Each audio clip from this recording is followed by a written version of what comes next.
Hello ପିଲାମାନେ, ଆସ ଗପ ପଢ଼ିବା।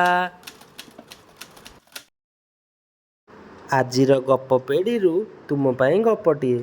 ଗପଟିର ନାଁ ହେଉଛି ହାତୀ ଓ ଚଢ଼େଇ। ତାହେଲେ ଆସ ଗପଟିକୁ ପଢ଼ିବା ଓ ମଜା ନେବା।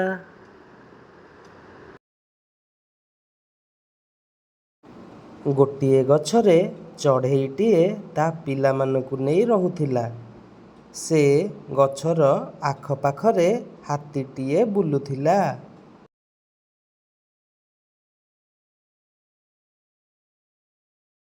ହାତୀ ସବୁଦିନ ଗଛରେ ତା ପିଠି ଘଷୁଥିଲା।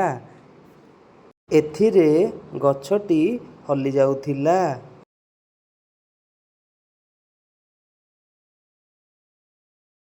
ଗଛ ଦୋହଲୁଥିବାରୁ ଚଢ଼େଇମାନେ ଅସୁବିଧାରେ ପଡ଼ୁଥିଲେ।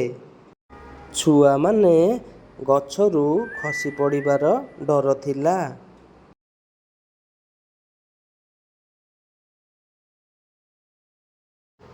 ଚଢ଼େଇ ଉପାୟ ଖୋଜିଲା। ସେ ହାତୀ ପାଖକୁ ଗଲା।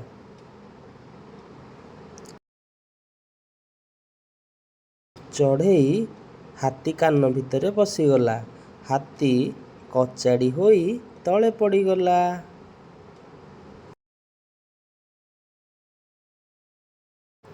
କିଛି ସମୟ ପରେ ଚଢ଼େଇ କାନରୁ ବାହାରି ଆସିଲା।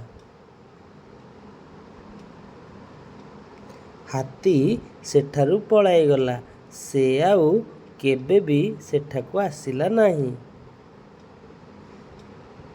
ତାହେଲେ ଆସ ଗପଟିକୁ ପୁରା ପଢ଼ିବା।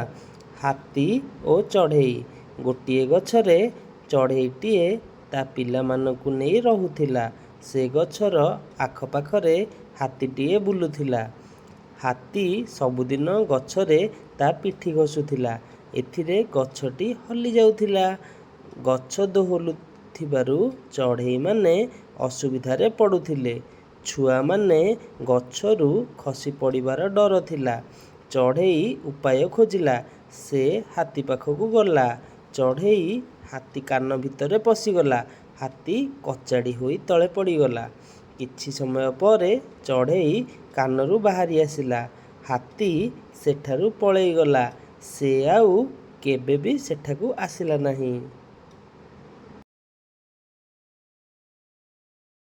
ଆସ ହାତୀ ଓ ଚଢ଼େଇ ଗପରୁ ଆମେ କିଛି ନୂଆ ଶବ୍ଦ ଜାଣିବା। ହାତୀ, ଚଢ଼େଇ, ଚଢ଼େଇ ଛୁଆ, ଘଷୁଥିଲା, ଉପାୟ, ପଳାଇଗଲା, ଗଛ, କାନ, କଚାଡ଼ି।